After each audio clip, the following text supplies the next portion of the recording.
Chers amis, nombre d'entre nous reviennent de vacances.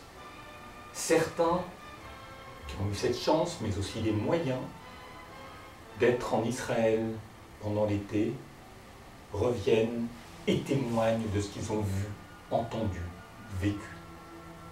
Ces voyages de solidarité pour l'État d'Israël, mais aussi d'unité du peuple juif qui marque l'affection des Juifs de la diaspora pour l'État juif sur la terre d'Israël. Tout cela, unité et solidarité, s'accompagne d'un troisième terme, qui est celui de la reconnaissance et de la gratitude que nous devons avoir envers le Maître du monde, le Ribono Shel Olam, tout-puissant, et envers nos soldats, les soldats de l'État d'Israël qui protègent les Juifs vivant sur la terre et au travers de cette action protègent le peuple juif dans son ensemble. Reconnaissance et gratitude.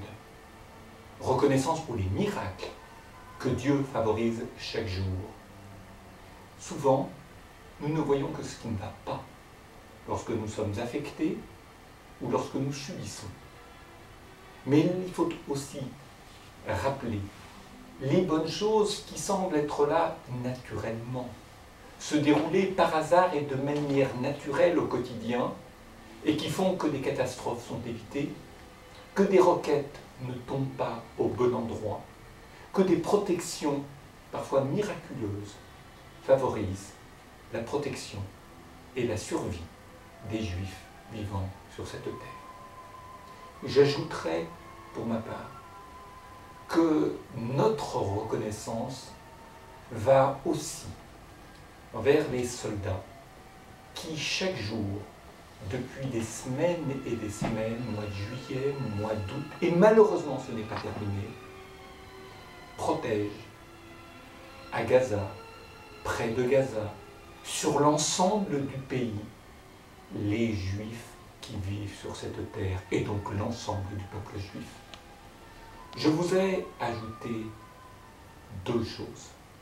La première, c'est le mérite des associations juives qui non seulement se rendent en délégation en Israël, mais qui aident sur le terrain les populations, les soldats, ceux qui sont en difficulté à mieux vivre.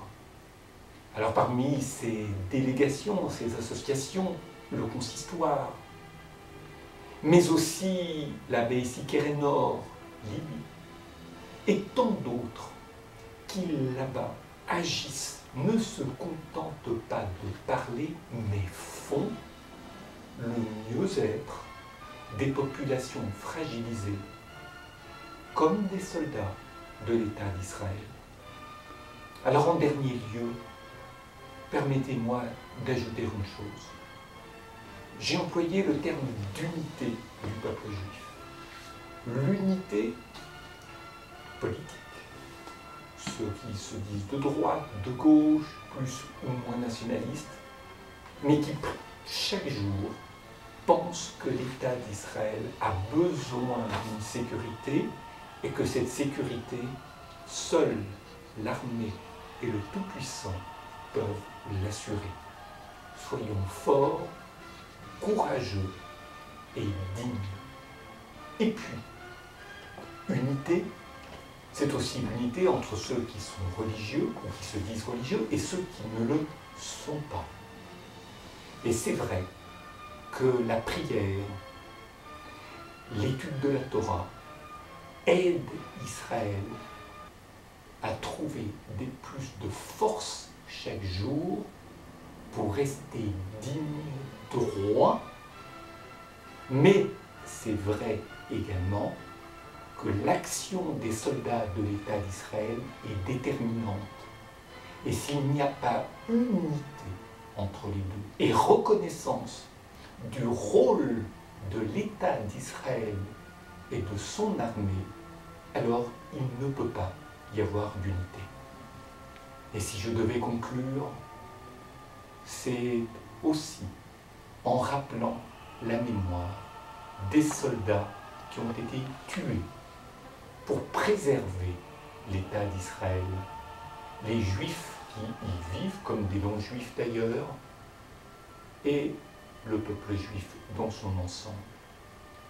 Des garçons, et pardonnez-moi le choix de ce mot, qui ont 18, 19, 20 ans, 21 ans, souvent, parfois plus, célibataires ou pères de famille, enfants de parents qui ont déjà fait des guerres, conjoints laissant des veuves très jeunes, tout cela, nous ne devons pas l'oublier. Et si nos pensées doivent être très proches de tous les Juifs vivant sur la terre d'Israël, j'ajouterais qu'elles le sont plus encore aujourd'hui vers les familles endeuillées. Que la rentrée soit bonne pour tous et que nous ayons des nouvelles chaque jour un petit peu plus rassurantes de l'État d'Israël et que ce conflit puisse trouver dans le moyen terme sa solution.